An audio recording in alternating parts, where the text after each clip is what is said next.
B part first के विद्यार्थियों, ई व्याख्यान में आपका स्वागत है।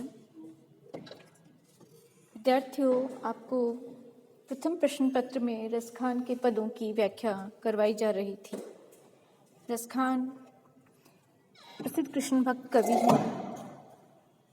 कृष्ण के प्रति उनकी आसक्ति, उनका प्रेम, उनकी भक्ति अद्भुत है, विलक्षण है। और एक मुसलमान होने के पश्चात हिंदू ईश्वर, हिंदू धर्म और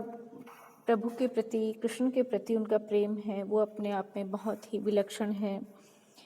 और इस निश्चल प्रेम और भक्ति को देखते हुए भारतेंदु हरिश्चंद्र ने इनकी भक्ति के लिए कहा था, इन मुसलमान हरिजनन पर कोटिक हिंदू वारिये। हम उन्हीं रसखान, रस की खान, जहाँ उनके काव्य में आनंद ही आनंद है, प्रेम और भक्ति का आनंद है, उन रसखान के पदों की हम व्याख्या कर रहे थे। रसखान ने ब्रज भाषा में कवित्व और सवैयों के माध्यम से अपनी भक्ति की अभिव्यक्ति की है, अपनी कृष्ण के प्रति प्रेम की, प्रेमासक्ति की अभिव्यक्ति की है। विद्यार्थियों, मैं कवित्व का पाठ कर रही हूँ, कवित्व और सवैयों के माध्यम से। तो मैं जिस कवित्व का पाठ कर रही हूँ ध्यानपूर्वक सुने, उसके पश्चात उसका अर्थ करवाया जाएगा। ब्याही अनब्याही ब्रज माही सब चाहो तासो, दूनी सकुचाई दीठी परे न जुनैया की। नेको मुस्कानी रसखानी की बिलोकती, चेरी होत एक बार कुंजनी दिखैया की। मेरो कह्यो मानी अंत मेरो गुण मानी हेरी, प्रात खात जात न सकात सो भैया की। माई की अंटंग जोलो सासू की हटक तोलो, देखी न लटक मेरी दुल्हे कन्हैया की। विद्यार्थियों, प्रस्तुत पद में कवि कहते हैं, कवि रसखान कहते हैं कि कृष्ण की जो अद्भुत उनका रूप है, मनमोहक, मनोहर, सबको अपनी ओर आकृष्ट कर देने वाला, कि व्यक्ति जो उनकी मोहक छवि को देख ले वो फिर स्व के नियंत्रण में नहीं रहता है। तो यहाँ पर जो ब्रज की स्त्रियां हैं, ब्रज की गोपिकाएं हैं, ब्रज स्त्रियां हैं, ब्रजांगनाएं हैं, वो चाहे ब्याही हो, चाहे वो विवाहिता हो या अविवाहिता हो, सभी का प्रेम कृष्ण के प्रति बराबर है। ब्रज माही सब चाही तासो, अर्थात ऐसा नहीं है कि जिनका विवाह हो गया है वो सामाजिक और पारिवारिक वैवाहिक जीवन की मर्यादा को ध्यान में रखते हुए कृष्ण से प्रेम ना करें, कृष्ण के प्रति आकृष्ट ना हो, ऐसा नहीं है। अर्थात कृष्ण का जो अद्भुत सम्मोहक रूप है, उसके प्रति ब्रज की समस्त स्त्रियां, चाहे वे अविवाहिता हो, विवाहिता हो, ब्याही अनब्याही, सभी उसको प्रेम करती हैं, सभी उससे चाहती हैं, सभी उसकी कामना करती हैं। दूनी सकुचाई दीठी परिणय जुनैया की, और जुनैया और अपनी दृष्टि को सकुचा करके उनको देखती रहती हैं, संकुचित दृष्टि से, अर्थात उनकी स्थिति ऐसी हो गई कि वो बिना देखे भी नहीं रह सकती और देख के भी नहीं रह सकती। यदि देखती हैं तो सामाजिक मर्यादाएं आड़ी आती हैं, और नहीं देखती है तो हृदय की जो एक इच्छा है वो तृप्त नहीं हो पाती है। अर्थात उनकी देखे और बिना देखे दोनों भाई से, लेकिन वो दुगनी संख्या से चुनहिया, अर्थात जुनहिया चांदनी रात में दृष्टि पड़े किस भांति कृष्ण पे, ऐसा वो देखने को प्रयास करते। नेको मुस्कानी रसखानी की विलोकती, रसखान कवि कह रहे हैं कि थोड़ी सी मुस्कान, किंचित छोटी सी मुस्कान भी वो यदि देख लेती हैं तो उसकी चेरी हो जाती हैं सदैव के लिए, सर्वदा के लिए। अर्थात जिस किसी स्त्री ने, चाहे वो जिसका स्तर कोई भी हो, चाहे विवाहिता हो या अविवाहिता हो, लेकिन जिस किसी ने कृष्ण की मनमोहक, बरबट आकृष्ट कर देने वाली मधुर मुस्कान को देख लिया है एक बार, कुंजनी दिखैया, कुंजों में विचरण करने वाले कुंज विहारी श्री कृष्ण की मुस्कान को देख लिया है यदि, तो फिर वो सदैव के लिए उसकी दासी हो जाती है, अर्थात उसके अधीन हो जाती है, उसके प्रेम में पड़ जाती है, उससे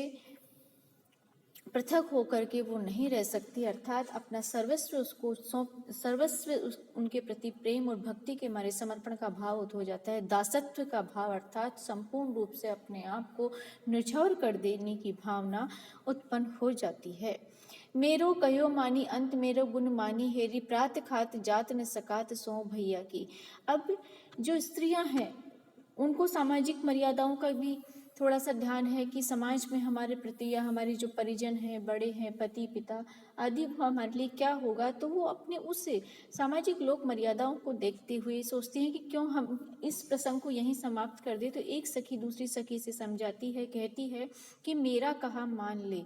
अंत मेरो गुण मानी हेरी, और अंत में तुम मेरा गुण भी मानना कि मैं तुम्हें सही सीख दे रही हूँ। कृष्ण, एक सखी है जो निरंतर कृष्ण से मिलने की कामना करती है, मिलने जाती रहती है। ऐसी स्थिति में उसकी जो सामाजिक और पारिवारिक स्थिति है, पारिवारिक प्रतिष्ठा है, वो थोड़ी धूमिल होने लगती है। तो स्त्री कहती है कि उसकी दूसरी सखी उसको समझाइश देती है, परामर्श देती है कि तुम मेरी बात को मान ले, जैसा मैं तुमसे कहती हूँ वैसा करो, और अंत में तुम इसके लिए मेरी उपकृत भी रहो, मेरा गुण मानो, एहसान मानो। आज प्रातःकाल उठते से ही तुम भैया की शपथ ले लो, तुम अपने भाई की शपथ ले लो कि मैं श्री कृष्ण से मिलने के लिए नहीं जाऊंगी। और उस भैया की जो शपथ लोगी तुम, सौगंध खाई नहीं जाती है, तो तुम उस शपथ को ले लो और यही तुम्हें रोकने का कार्य करेगी, अन्यथा तुम किसी भी प्रकार नहीं रुकोगे। माई की अंटक जो लो, सासू की हटक तोलो। तो कोई कहे कि किसी की अविवाहित स्त्रियों की माताएं, विवाहित स्त्रियों की जो सास हैं, वो उनके लिए रोकथाम के लिए भांति भांति के प्रयास करती हैं, लेकिन कुछ भी कार्य नहीं करता। इसलिए वो सखी कह रही कि ना सास के रोके रुकती हैं, ना स्त्री अम्माओं के रोके वर्जना पे रुकती हैं। जिस किसी ने भी लटक लटक एक छवि देख ली है, एक स्वरूप जिसने देख लिया है, शोभा देख ली है, झलक देख ली है, जिस कृष्ण दुल्हे बने हुए श्री कृष्ण की, उस पर किसी भी बात का, किसी भी रोक टोक का, किसी सामाजिक वर्जना का, किसी बड़े के द्वारा कहे हुए, नाते संबंधी परिजन किसी के द्वारा भी कहा हुआ उनको स्वीकार नहीं है। अर्थात जो प्रेम है यहाँ पर उसका स्वच्छंद स्वरूप है, और वो विवाह से परे का भी प्रेम है। यहाँ पर श्री कृष्ण के प्रति जो प्रेम है वो स्त्रियों को, विवाहित और अविवाहित दोनों ही युवतियों को, सामाजिक मर्यादाओं को, पारिवारिक मर्यादाओं को तोड़ने को विवश करता है। अर्थात वो उस श्री कृष्ण की एक छोटी सी मुस्कान की झलक, एक अद्भुत शोभा की झलक पाते ही वो उसके अधीन हो जाती हैं, उसकी दासी हो जाती हैं सदैव के लिए, और सर्वत्र अपने आप को निछावर कर देती हैं। तो यहाँ पर श्री कृष्ण की मोहक मधुर मुस्कान का वर्णन है, गोपियों की आसक्ति का वर्णन है, और सामाजिक लाज और मर्यादाएं किस भांति उनको आड़े आती हैं और कैसे वो उनको परे करती हैं, इन सब का सुंदर ढंग से वर्णन किया गया है। लटक, हटक, अंटक, अनुप्रास की पुनरावृत्ति ही ये ब्रज भाषा का प्रांजल और बहुत ही सरल रूप इसमें दिखाया गया है। अगला पद है विद्यार्थियों, तेरी गली में जा दिन ते निकसे मनमोहन गोधन गावत, ये ब्रज के लोग कौन सी बात चलाई के जो नहीं नैन चलावत, वे रस खानी जो रीझी है नेकू तो रीझी के क्यों नव नारी रिझावत, बावरी पे जो कलंक लग्यो तो निसंक वे क्यों नहीं अंक लगावत। यहाँ पर वही पूर्व की भांति है कि यहाँ पर जो ब्रज की गोपिकाएं हैं, ब्रज की युवतियां हैं, वो कैसे कृष्ण के आकर्षण में, उसके प्रेम में, उसकी मोहक मुस्कान में, उसकी बांसुरी की धुन पर, अर्थात उसके एक एक कृत्य पर, एक एक स्वरूप पर वो किस भांति न्यौछावर होती हैं, मर मिटी हैं, और सामाजिक मर्यादाएं कैसे तार तार हो रही हैं, छिन्न भिन्न हो रही हैं, उसी का यहाँ पर वर्णन किया गया कि एक सखी ने, एक युवती ने जिस दिन से श्री कृष्ण को देख लिया कि वो उसकी गली में से निकले हैं, गायें चराने के लिए जाते हुए, गाते हुए, विचरण करते हुए जा रहे हैं, वो उस दिन से पूर्ण रूप से उन पर मुग्ध हो गई है, आसक्त हो गई है। और अब ये बात वो वहाँ बैठ करके नृत्य प्रति उनको देखा करती है, श्री कृष्ण भी उनको देखा करते हैं, परस्पर नेत्रों ही नेत्रों में जो एक दूसरे का आदान प्रदान होता है भावों का, ये बात ब्रज के लोगों को भी समझ में आ रही है, ब्रजवासियों को समझ में आ रही है, और जहाँ तहाँ इस बात की चर्चा हो रही है। ये ब्रज के लोग कौन सी बात चलाई कि ये ब्रज के लोग किस भांति उस तरह तरह की चर्चाएं उसके ऊपर कर रहे हैं कि जो श्री कृष्ण और उस गोपी के द्वारा नेत्रों ही नेत्रों के माध्यम से जो परस्पर प्रेम के भावों का आदान प्रदान हो रहा है। वे रसखानी जो रीझे तो नेकू रीझे क्यों नवनारी रिझावत। रसखान कवि कह रहे हैं कि वे जो उनके प्रति थोड़ा सा भी रीझ गए हैं, जो उनके प्रति थोड़ा सा भी रीझ गए हैं,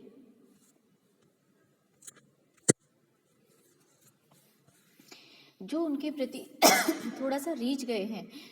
तो वो भले ही रीझे हुए क्यों नहीं रीझना चाहते, अपनी रीझ को, अपनी आसक्ति को, अपनी जो मुग्ध होने का भाव है उसको क्यों रोकते हैं। नायिका यहाँ पर मुग्धा है और यहाँ पर गोपिकाएं कह रही हैं कि उस नव नारी को, जो अभी अभी युवती है, उसको क्यों नहीं रिझा लेते और श्री कृष्ण से प्रेम कर, जो नव नारी है, जो नव यौवना नायिका है, जो मुग्धा भी है, वो श्री कृष्ण पर रीझ गई है। रीझना उसके मोहक स्वरूप पर वो आसक्त हो गई है, उनसे प्रेम करने लगी है और ये भाव सारे ब्रज में, ब्रजवासियों में चर्चा का विषय बन गया है। तो यहाँ पर एक युवती कहती है कि बावरी पे जो कलंक लग गया, अर्थात ये कलंक लग गया श्री कृष्ण से, एक अविवाहित, एक नव यौवना का, मुग्धा नायिका का जो प्रेम कर रही है और समाज में इस तरह से मर्यादा के विरुद्ध है। तो प्रेम का जो कलंक लग गया है सर्वत्र चर्चा, तो फिर क्यों नहीं उस, जब सबको बात का, सबकी बात गुप्त नहीं रही है, सब पर खुल गई है, तो क्यों नहीं उसको निश्चंक होकर के अपने हृदय से लगा लेते, अर्थात परिपूर्ण प्रेम, संपूर्ण रूप से उसको सामने आकर के प्रेम क्यों नहीं कर लेते। अर्थात जब तक छुपाए जाए, जब तक पता नहीं चले, अब जब सब ब्रज के लोग चर्चा ही कर रहे हैं, तो उस बावरी को, उस भोली को, सरल हृदय की नायिका को श्री कृष्ण क्यों नहीं आलिंगन कर लेते, क्यों नहीं अपने अंग से, अपने हृदय से उसको लगा लेते हैं। यहाँ पर नवयौवना का और मुग्धा नायिका का वर्णन किया गया है। गोधन, गावत, अनुप्रास अलंकार, रीजी ही रीजी है, इसमें पुनरावृत्ति हुई है। प्राण वही जो रहे रीझी, वापर रूप वही लही वाही रिझायो, शीस वही जिन पे परसे, पद अंक वही जिनवा परसायो, दूध वही जो दुहायो, रिवाही दही सुदही सही जो ढरकायो, और कहाँ लो रस खानी, भाव वही जो मन भावी मन भायो। यहाँ पर इस सवैये में भक्तों के द्वारा या गोपिकाओं के द्वारा जो कृष्ण पर समर्पित हैं पूर्ण रूप से, वो अपनी कर्मेंद्रियों, अपनी ज्ञानेंद्रियों या अपनी भावों का, सबका अपने कृत्यों का, समस्त कार्यों, कार्य व्यापार का महत्व कृष्ण से संबंधित करके देखती हैं कि कृष्ण से जो पूर्ण रूप से आसक्त है, वो सखी कहती है कि प्राण वही जू पर जू रहे रीझी वापर, वापर अर्थात श्री कृष्ण पर। गोपिका, एक गोपिका दूसरी गोपी से कहती कि प्राण वास्तव में वही प्राण कहलाने योग्य है, वही जीवन जीवन कहलाने योग्य है जो श्री कृष्ण पर रीझ गया है, जिसने श्री कृष्ण पर अपने आप को न्योछावर कर दिया है। रूप वही लिही वाही रिझायो, और वास्तव में रूप सौंदर्य वही है जो श्री कृष्ण को अपनी ओर आकृष्ट कर लेता है। अन्यथा जो श्री कृष्ण को आकृष्ट करने में सक्षम नहीं है, समर्थ नहीं है, वो रूप सौंदर्य कहलाने के योग्य नहीं है। अर्थात यहाँ पर वो नायिका या गोपिका है, वो अपने प्राणों का महत्व श्री कृष्ण से देख करके देखती, वही प्राण महत्वपूर्ण है या प्राण कहलाने योग्य हैं जो श्री कृष्ण पर रीझ जाते हैं। अर्थात यदि श्री कृष्ण पर प्राण या मन नहीं आता है तो प्राण वास्तव में व्यर्थ है या प्राण कहलाए जाने के योग्य नहीं है, उस उपमा से विभूषित नहीं किए जा सकते हैं। और रूप भी वही रूप है, सौंदर्य भी वही सौंदर्य है जो श्री कृष्ण को रिझा सकता है, अपनी ओर आकृष्ट कर सकता है, खींच सकता है, अन्यथा वो सौंदर्य की श्रेणी में नहीं आएगा। शीस वही जिन पे परसे, पद अंक वही जिनवा परसायो, और शीस वही, गोपिका आगे इसी क्रम में कह रही है कि शीश वही शीस है जो परसे, पद अंक, जो पद श्री कृष्ण के चरणों का स्पर्श करे, अर्थात जो शीश है वो प्रेम और भक्ति और श्रद्धा के भाव से परिपूर्ण होकर श्री कृष्ण के चरणों का स्पर्श करे, वही शीश अपनी महत्व प्राप्त कर सकता है, अर्थात वही शीश कहलाने योग्य। शीश का कार्य ये, मस्तक का कार्य यही है कि वो श्री कृष्ण के चरणों का स्पर्श करे, अन्यथा वो मस्तक अपने मस्तक होने की महत्ता को खो देगा। अंक वही जिनवा परसाए, अंक अर्थात गोद वही है जिनको उनका स्पर्श प्राप्त हुआ हो, जिसने श्री कृष्ण को छुआ हो, अर्थात वही गोद कहलाने योग्य है, वही शीश कहलाने योग्य है जो श्री कृष्ण के चरण रूपी कमलों का स्पर्श करती है। दूध वही जू दुहायो वाही दही सु वही जो वही ढरकायो, अर्थात तो दूध दही भी वही हैं जिन्होंने कृष्ण का किसी न किसी रूप में स्पर्श पाया है। अर्थात जिन गायों का दूध श्री कृष्ण ने दुहा है वो दूध ही दूध कहलाने योग्य है। अर्थात भाव यह है